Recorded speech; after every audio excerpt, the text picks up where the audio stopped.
Every single one of them, no matter what it was, whether it was a few minutes or a few hours, did something every single day to happen to life.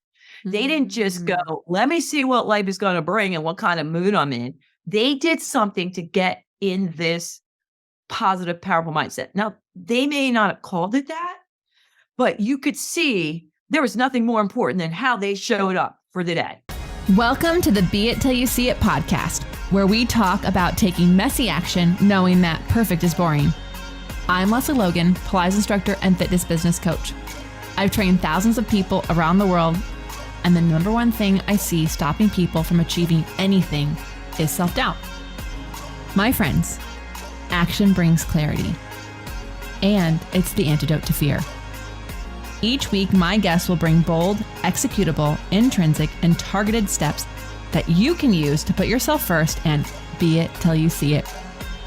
It's a practice, not a perfect. Let's get started. Hey, Be It Babe, how are you today? I really loved this conversation you're about to hear. Just going to say it. I will be honest, I started this morning with a lot happening. I try not to wear too many hats in one day just because it does help me show up in a better place. And we're supposed to have a meeting at 8:00, which is going to be a different hat. And then I was going to be podcasting, which is what I love to do. I love everything I get to do actually, but I normally just, if I'm going to podcast in a day, I just podcast in a day. I don't do anything else, but already that's 2 hats. And then later in the day, I'm actually leading my mentorship, and it's weekend 3 for my round 2 of my Elevate mentorship. And it's a big weekend. There's a lot of moving parts. There's a lot of preparation. So I started this morning a little stressed out, oh my gosh, I have so many things I have to do. I have to show up at this way for this meeting. And this is the goal of that. And then I have these podcast interviews to do. I want to make sure I show up for them. And then I have these Elevate members, and it's a big weekend. How am I getting all this done? With a 1-hour break in there. And so I showed up to this interview, and I was, reminding myself of who the guest was, why I have her on. And I was like, oh my gosh, this is going to be lovely. This is going to be a joyful interview. And guess what? It is. And I am sitting here talking to you just after hanging up with her. And I'm just going to I have to tell you, thank goodness she was on today because she truly helped me be so present and remind me, why the hell do we do what we do here? And, I just want to share that with you because you're going to have days where you forget why you are doing what you do, or that you get to do these things that you wanted to do, and not in a negative way, just in it's life, it's busy. We're human fucking beings, right? It just takes time. And so, it's important that you have people in your life, whether you know them already or that you meet them on the streets, being present enough to let people pour their energy into you so that you can pour into others. It's always really, really an amazing thing. And so I say this because I know that right now you're listening to this and you're probably trying to race through traffic and try to get to a coffee shop or get back in time to do something else. And don't be afraid to say hi to the person who's making the coffee and just, hearing what they have to say, or reading the motivational sign on a wall somewhere, or just reminding yourself of something, a word. You'll hear that come up a few times in this podcast, that it helps you remember why the heck you do what you do.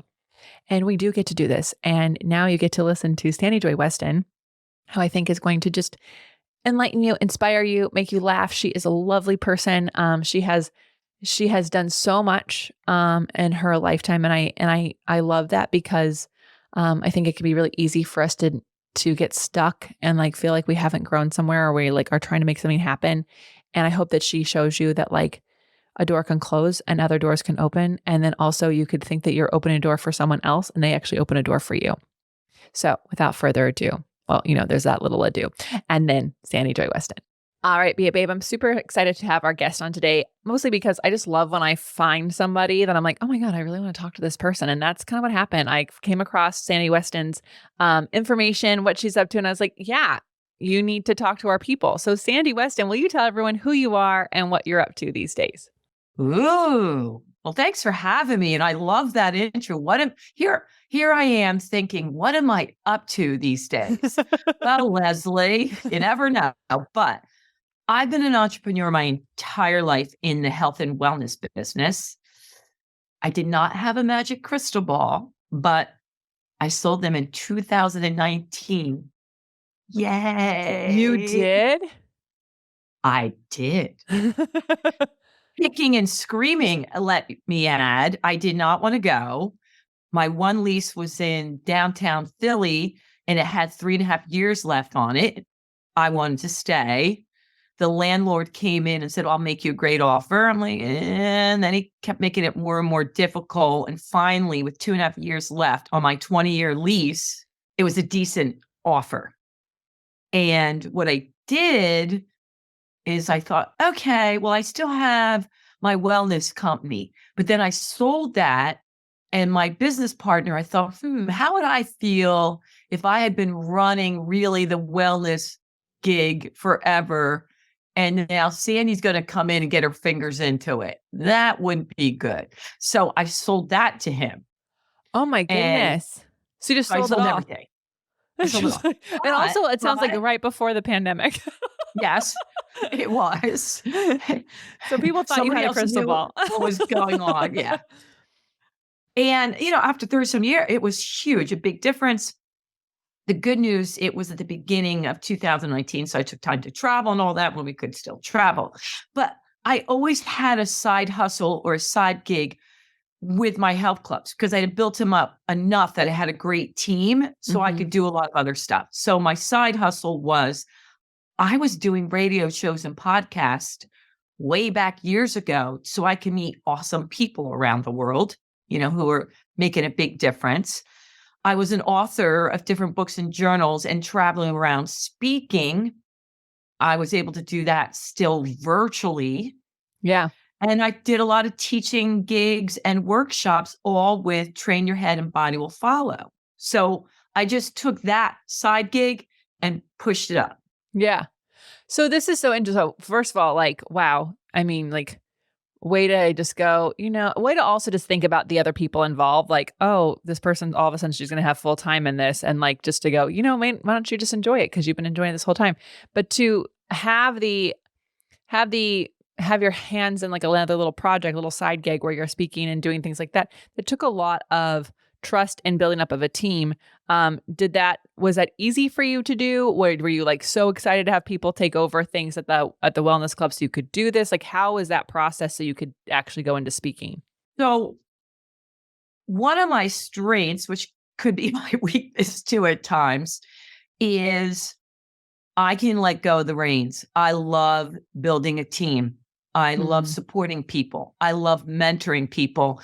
And in the health club business, I started back in 1985. So I was young at the time, but as I kept going, a lot of the people that were my employees were way younger, which was exciting because they would always come to me for advice and business and personally, and I love it. And I loved seeing them grow. And then I go, okay, fly off, butterfly, and you're on your own. And that was amazing to see how much they grow. But even more importantly, not that we didn't have turnover, but we didn't have a lot of turnover because people like that. Like I would Yeah. move them up, they'd go into sales, go marketing. And I had a bunch of health clubs, so I could put them at different locations. It was incredible. And I have to tell you, Les, that's the thing I miss. I'm sure I'm going to do something else because as much as I'm busy, I don't need a big crew right now. And I really miss that. Yeah. Yeah. I understand Having that. a team and managing people. And other people are like, no, that's the thing they hate the most is the managing of others. And I liked it. Yeah, they didn't do things exactly like me, but I hired people that were like-minded and had the same value system as me. Yeah. That's huge. That's huge. We'll definitely have to dive into that. But I want to go back to, you said you're working on things where you train the body and train the mind and the body will follow. That is so interesting for me because I mean, I'm in the health and wellness. I teach people fitness and like it's so true. Like it's so true. People come to the gym for the body, and when you're a trainer, sometimes you're like, oh my god, if we just could get you to commit with your mind, we could just get this head right. You wouldn't even need me. How did that come about? How did you figure that out in your own life, and like how what's your method around training the mind so the body follows? For me, my mission has always been to spread pure joy. I didn't care how. I was a dance major. Didn't have any idea I'd end up being an entrepreneur. I'd be happy, dance and entertain you, kumbaya. But I was always fascinated at how quickly, if you were in the right mindset, you could shift other people's energy. Mm-hmm. And I was also fascinated by the others that I felt exuded pure joy. So I had an advantage. I was going to call them guinea pigs, but I had members of my gym, thousands of people coming in and out. And I decided I was going to study and interview those who would let me, the ones that I felt exuded pure joy, Mm-hmm. people you want to be around. Yeah. And was there a secret sauce? Was there something about them that could be taught? And for the longest time, Lesley, I didn't see anything. I mean, they all had so many different things going on. And I have everything from moms, dads, CEOs, chefs, entrepreneurs, police officers, all different people, but all you're like, oh, there's something about them. And then maybe after a year or so, one of my colleagues said, there it is, there it is, there it is. Every single one of them, no matter what it was, whether it was a few minutes or a few hours, did something every single day to happen to life. They didn't just go, let me see what life is going to bring and what kind of mood I'm in. They did something to get in this positive, powerful mindset. Now, they may not have called it that, but you could see there was nothing more important than how they showed up for the day. Whether it was baking muffins, petting their dog, jazz music, working out, meditating, journal, it didn't matter. So I was like, whoa, that's what I'm doing. Because when I would train people back then, I always got results and I couldn't figure it out. Like I really wasn't putting it together, but really I was resetting their brain and their mindset, and then their body was coming along. I didn't think of it that way. Yeah. So now, after realizing, okay, there is something that could be taught, I then spent the next few years, what I call highly intellectual people, the powers that be, exercise physiologists, neuroscientists, positive psychologists, sports psychologists, spiritualists, gurus. And I had room in my downtown office in Philly.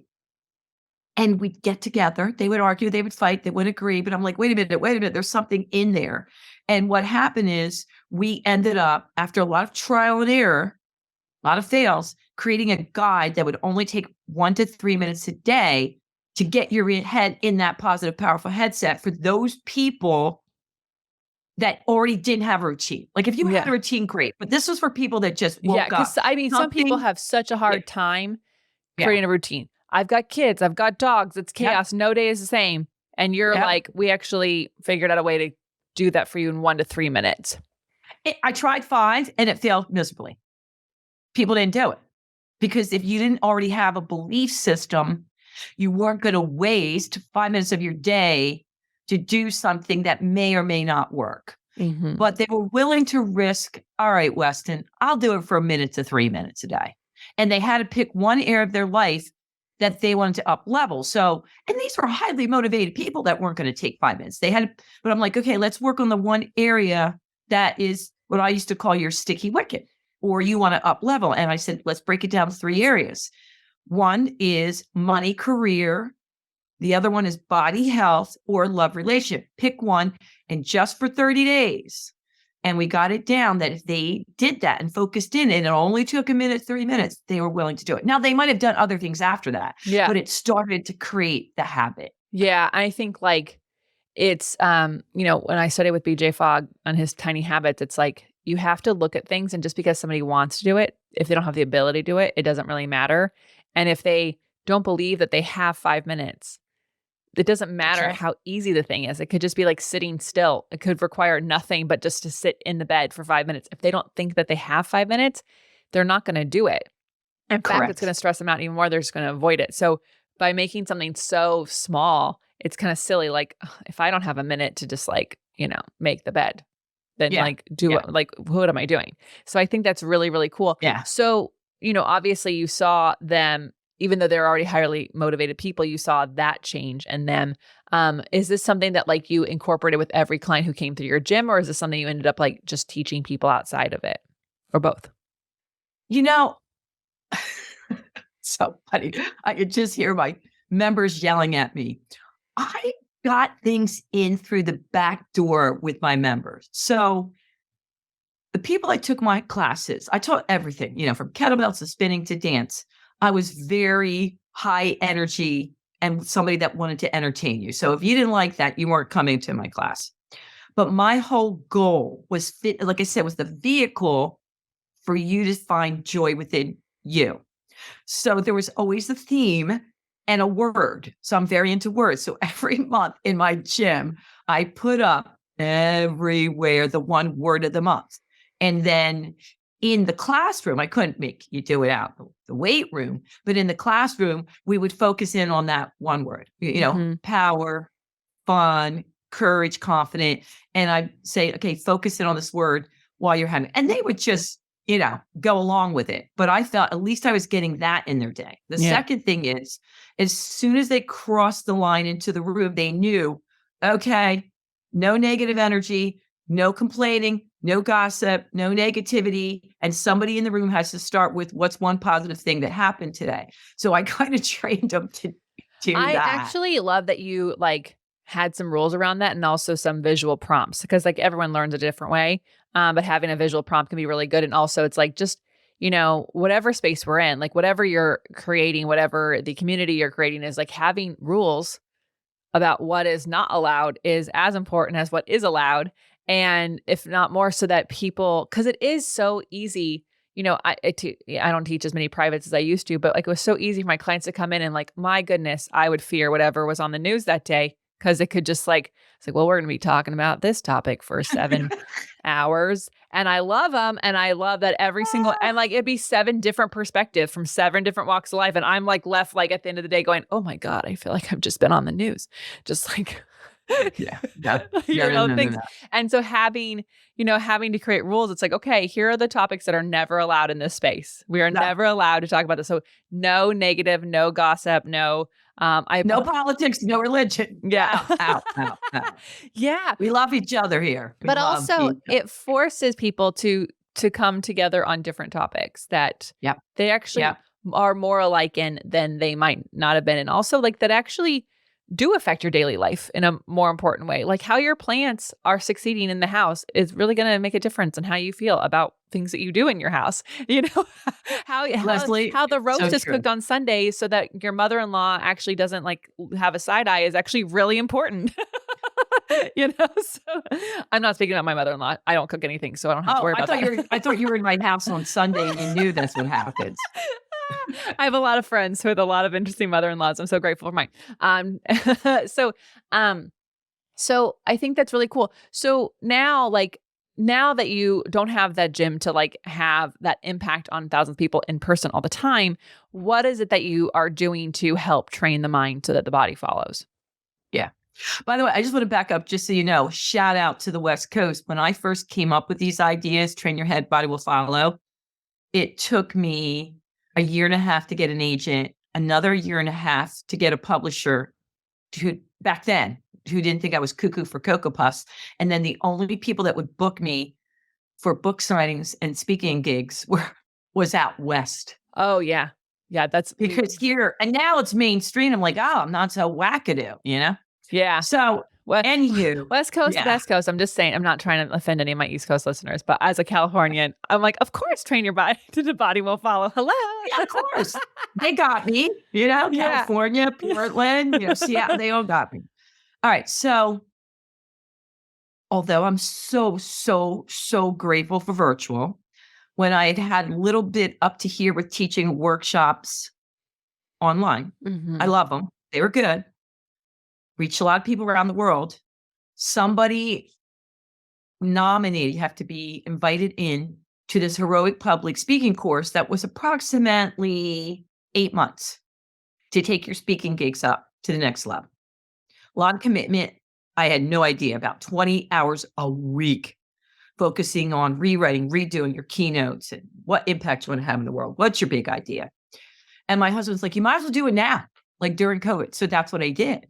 And I started perfect timing that some of it was online. And then we got to go there in person. And I was lucky. People were traveling from all over the world. They picked 40 people and I only had to travel an hour.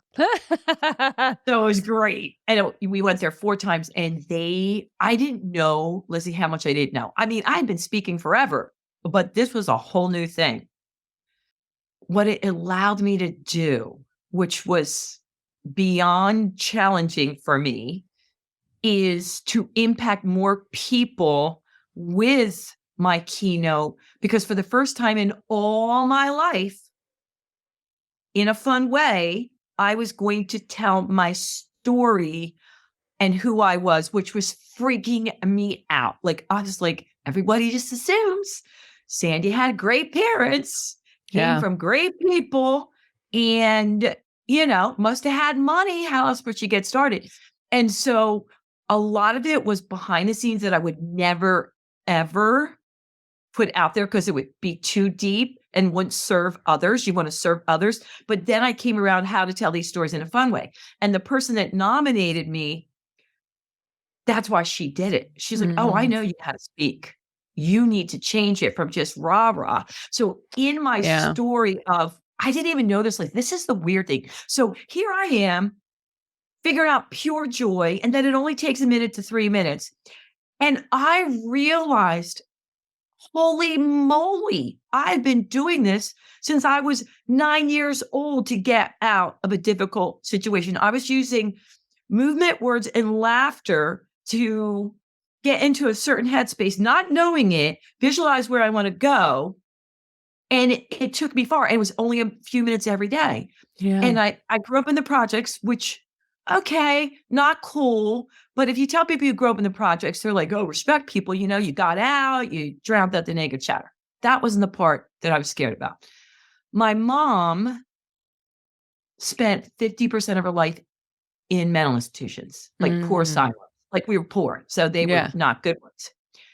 But when I went, even though my brother was older, he had a more challenging time, you can imagine, going than me. So I had to do things to shift the energy. Yeah. So since a kid, I would bring my boom box, throw on my tap shoes, and dance to entertain these people. So now you can see why I believe in the most desperate situation, I could put a smile on someone's face. I may not cure them, but I knew in that moment I could bring them hope. It could bring me hope. Yeah. And here, without thinking of it, I'm just bringing joy because it saved me. It was saving them. Nobody expected me to graduate high school. I'm like, yeah, I probably will. Here's my life. Here I was applying it. I'm 63 years old. I had no idea that's what I was doing. Is that whack? I'm like, wait a minute. What the heck? I've been doing this my entire life. I actually think that that's so, I love that you bring this up, because I actually think one of the hardest things for people to be it till they see it is they're like, I don't know what my purpose is. I don't know my why. I don't know my purpose is. I so many people do not go back and think about their life because they want to avoid whatever part of their life. Because let's just be honest, whether you're in the projects or not, most people who are trying to better themselves had something traumatizing happen to them at some point in their life. Everyone. Whether you've healed from it or you're just avoiding it, you're like, I'm good. I got out of that and I won. There's some skill set that you have that you don't even recognize because it comes so easy for you, because it's just such a natural thing. It's like taking a breath. Of course you just are of course I'm going to tap dance and help these people. You weren't cognizant I'm going to just you were 9 years old. So you're like, what can I do to make this more fun? And it's so easy for you. And too often people complicate it. They think whatever their purpose is, whatever they have to do, it must be something they have to invent. It must be something that doesn't exist. It's it's a thing that you're doing every single day that makes people like you.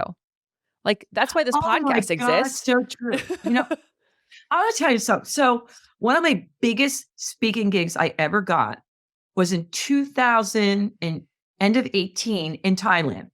And it was to be the keynote speaker for this International Women's Conference. Don't even ask. I don't even know. People thought it was white trafficking. They're like, you're not Hillary Clinton. How the frick did you get it? I'm like, I don't know.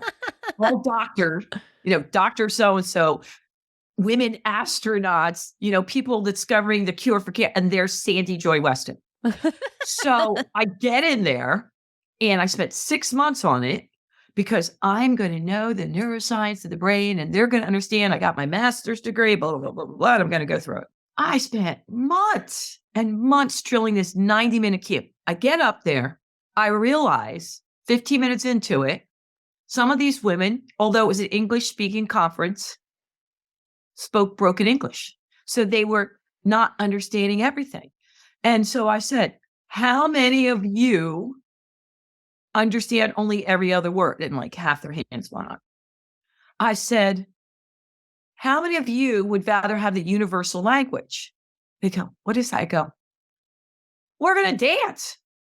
And I didn't have a song. It wasn't in my routine. I picked Meghan Trainor. Somebody said, oh, I have Meghan Trainor on my phone. I Love Me. And I got them all up dancing to I Love Me, Meghan Trainor. Created a, little line dance.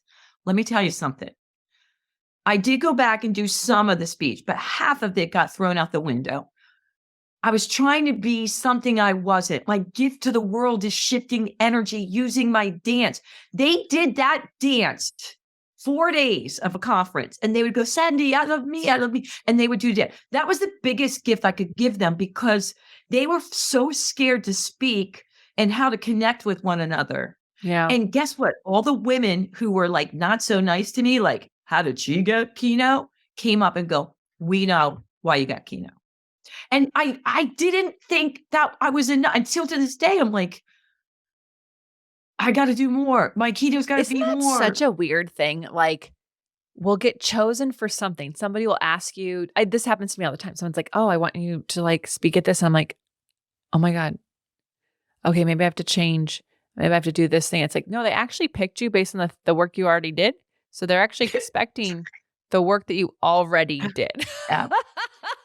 They kind of looked you up. They know what you're about. Well, it's like if we went to go see, I'm just like I was just driving by Allegiant Stadium, y'all. I live in Las Vegas, and I was like, who is performing? Because wow, this crowd is vastly different in age. I was driving by, and it's like Taylor Swift. I'm like, of course, it's Taylor Swift. Can you imagine if Taylor Swift showed up to 55,000 fans and was like, hey, I'm going to play stuff from the album I haven't released yet. Yeah, they might want to hear one or two songs to feel special, but the whole point of going to a concert is so you can sing along and dance along to the songs you already know and love. Nobody wants to hear brand new stuff the whole time because they're just like, am I going to like this? How do I feel? But if you hear, we saw Sting, and one of his songs he's most famous for is not his own solo song. It's a song from The Police. But I was like, no, I want him to sing that song. That's what I'm here. And he did it at the end. And I was like, this is the best. I don't want to hear your new stuff. I want to hear your old stuff. So I think that like we have to, the same goes for us as human beings. Like that imposter syndrome that comes in, or that thought that like, oh my gosh, I need to like level this up. Yes, there's some things you can get better at speaking to a group. You can work on that skill set, but they actually want the person that they saw do the thing. That's what they Googled. That's what they were like, oh yeah, this is the one. And if you were to change that, they'll be like, wait, what happened? What happened to that pure joy? Yeah. Crazy. So what are you, I mean, like, obviously it's been like such a transition in 2019, you sold it all and you changed things. And then a couple of years, like you're doing this new thing virtually. Now, hopefully you're back to traveling. What are you being until you see right now? I journal every day, right? So you don't have to, if you didn't journal, that would be weird. But I realized for the last few months was phoning it in, meaning like, okay, my word of the day. Okay, this is my thing. This is my, like, it's like some people who go to church and they go, here's prayer on Sunday. Okay, now. I didn't realize that I was phoning it in, meaning like just going through the motions because I had to take all these actions. I was getting caught up in the groups that I'm in because I'm in a lot of mastermind groups for keynote speaking and TEDx's and stuff like that, that I was doing okay. This is what I want. This is what I want. And then, but the action that I was taking was like, okay, did I cold call these many people? Did I 3 people this? And then one of my colleagues said he wanted to start journaling and would I help him? And when I started telling him the importance of it, embodying it and feeling it, I'm like, you gotta be kidding me. I mean, this is not me. This is not how I do things. This is like, I know that it's better to do less and really feel it. So what I started doing is writing down that and envisioning me being on these really big stages doing the keynote known as, I'm closing my eyes like I'm doing it, the mental and physical fitness visionary, and how that feels. So what I've been doing, and it's worked for the last month, is getting up. My family's like, she's lost it. And pretend I'm on stage. So I can feel that joy in my, hey, everybody, thanks for coming. I want to go on stage with Tony Robbins. So I'm like looking over at Tony Robbins, go, yo, dude, what up? Thanks for having me.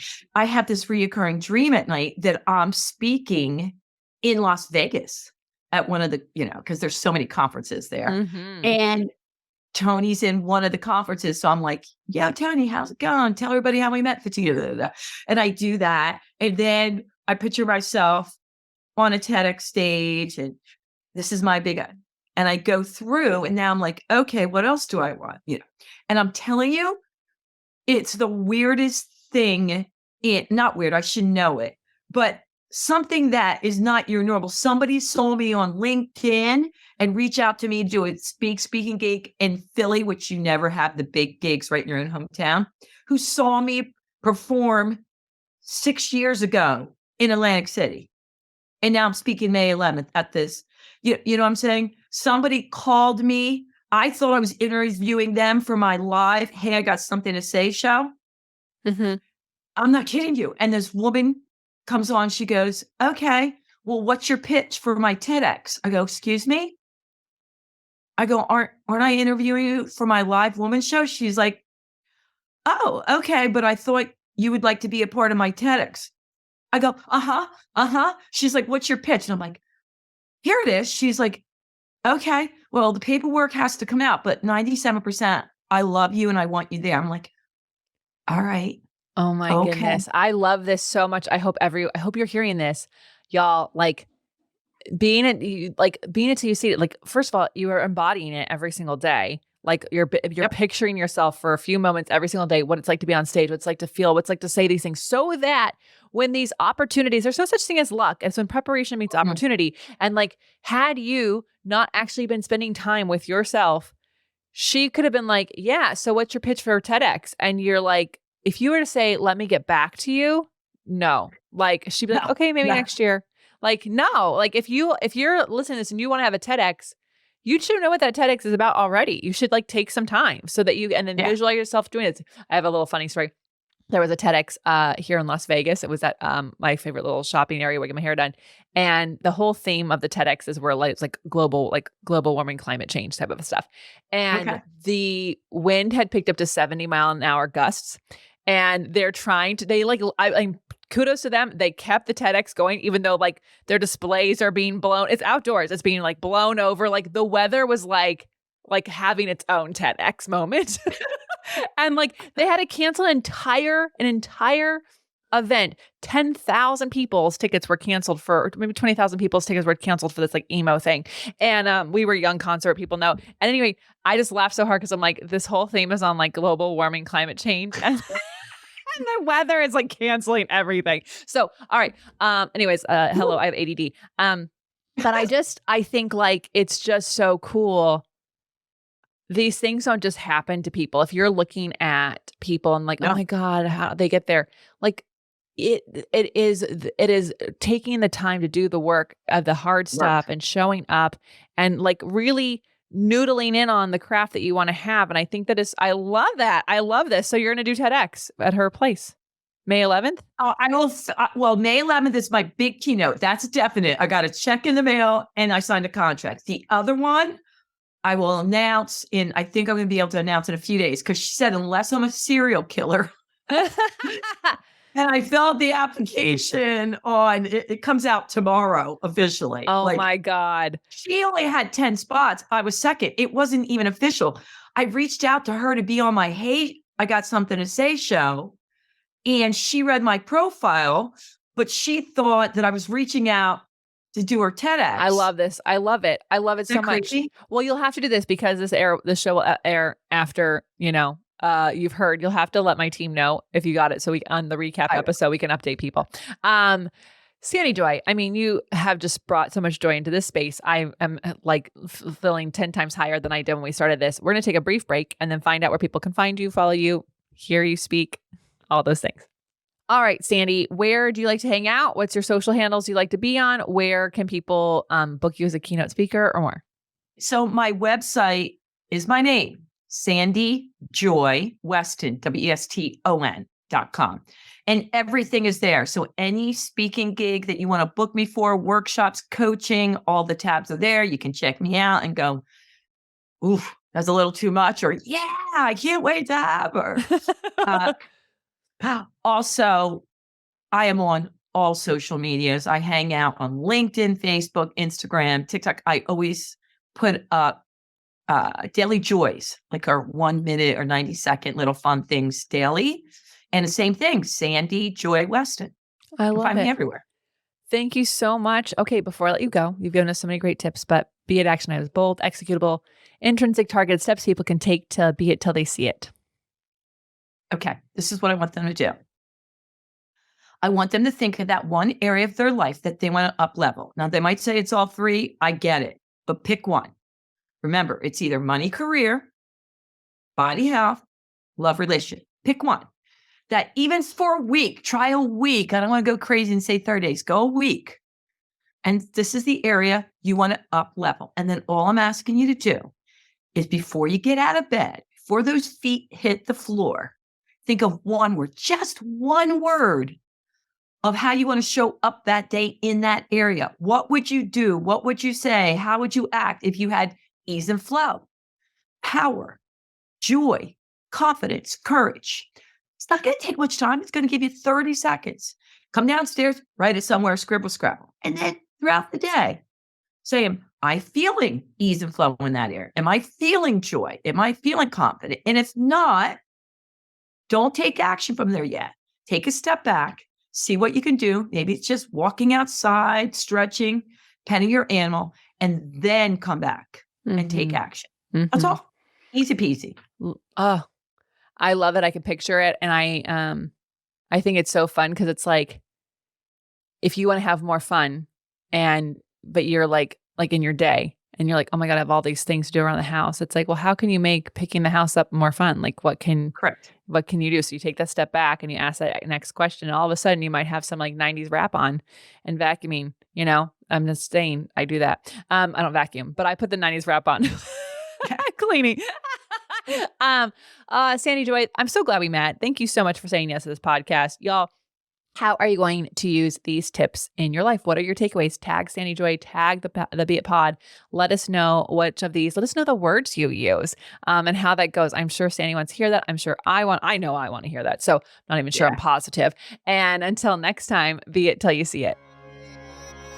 That's all I got for this episode of the Be It Till You See It podcast. One thing that would help both myself and future listeners is for you to rate the show and leave a review. And follow or subscribe for free wherever you listen to your podcast. Also, make sure to introduce yourself over at the Be It Pod on Instagram. I would love to know more about you. Share this episode with whoever you think needs to hear it. Help us and others be it till you see it. Have an awesome day. Be It Till You See It is a production of the Bloom Podcast Network. If you want to leave us a message or a question that we might read on another episode, you can text us at +1 310 905 5534 or send a DM on Instagram at BeItPod. It's written, filmed, and recorded by your host, Lesley Logan, and me, Brad Crowell. It is transcribed, produced, and edited by the epic team at Disenyo.co. Our theme music is by Ali at Apex Production Music, and our branding by designer and artist Gianfranco Cioffi. Special thanks to Melissa Solomon for creating our visuals. Also to Angelina Herrico for adding all of our content to our website. And finally, to Meredith Root for keeping us all on point and on time.